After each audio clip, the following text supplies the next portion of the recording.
Apakah kamu pernah merenungkan bagaimana planet biru yang kita tinggali ini, dengan segala keindahan dan kompleksitasnya, terbentuk dan menjadi tempat yang sempurna untuk kehidupan? Sains modern telah mengungkap banyak rahasia tentang pembentukan bumi, dari bola api raksasa hingga menjadi oase kehidupan yang kita kenal sekarang.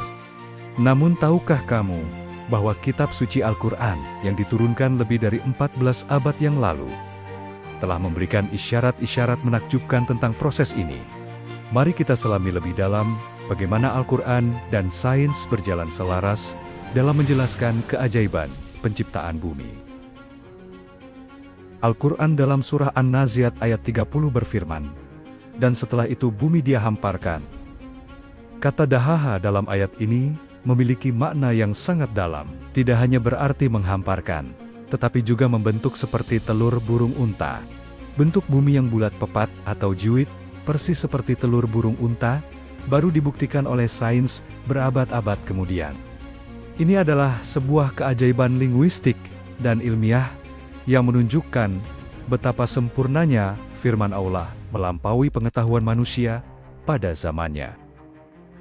Selanjutnya, mari kita perhatikan peran gunung-gunung yang menjulang gagah di permukaan bumi. Sains modern menjelaskan bahwa gunung terbentuk dari pergerakan lempeng tektonik dan aktivitas vulkanik, berfungsi sebagai penyeimbang kerak bumi. Gunung memiliki akar yang menghujam jauh ke dalam mantel bumi, layaknya pasak yang menstabilkan sebuah tenda. Subhanallah, konsep ini telah dijelaskan dengan sangat indah di dalam Al-Quran. Dalam surah An-Naba, ayat 6 hingga 7, Allah berfirman, "Bukankah kami telah menjadikan bumi sebagai hamparan dan gunung-gunung sebagai pasak?" Penggunaan kata autad, yang berarti pasak, secara sempurna menggambarkan fungsi geologis gunung sebagai penstabil bumi, mencegahnya dari guncangan yang dahsyat. Ini menegaskan bahwa gunung bukanlah sekadar hiasan, melainkan pilar-pilar kokoh yang menjaga keseimbangan planet kita. Sekarang, mari kita arahkan pandangan kita ke langit, kepada selubung tak kasat mata yang melindungi kita.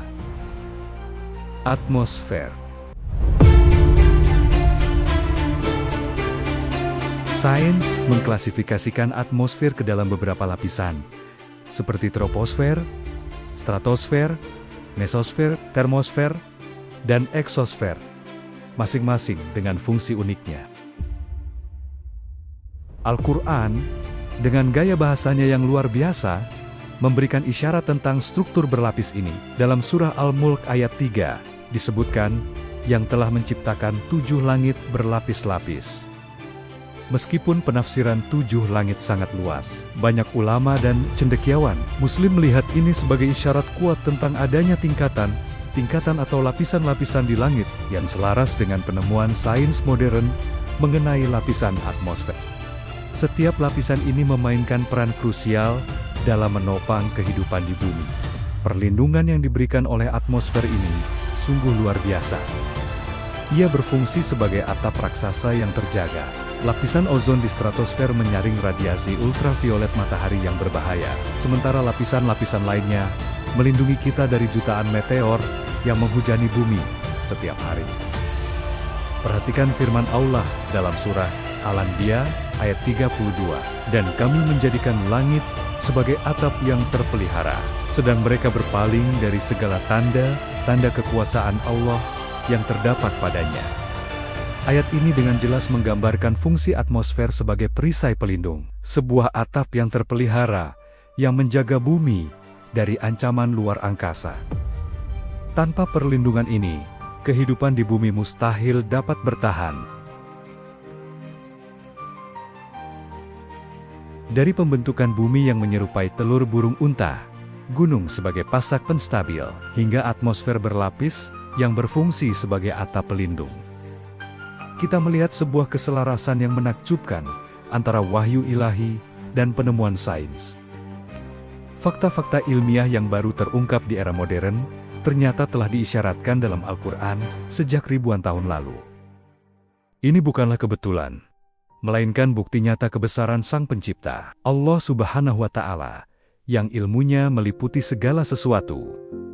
Maka, Setiap kali kita memandang keagungan gunung atau merasakan sejuknya udara, marilah kita merenungkan tanda-tanda kebesarannya yang tersebar di alam semesta. Maka, tidakkah kita beriman?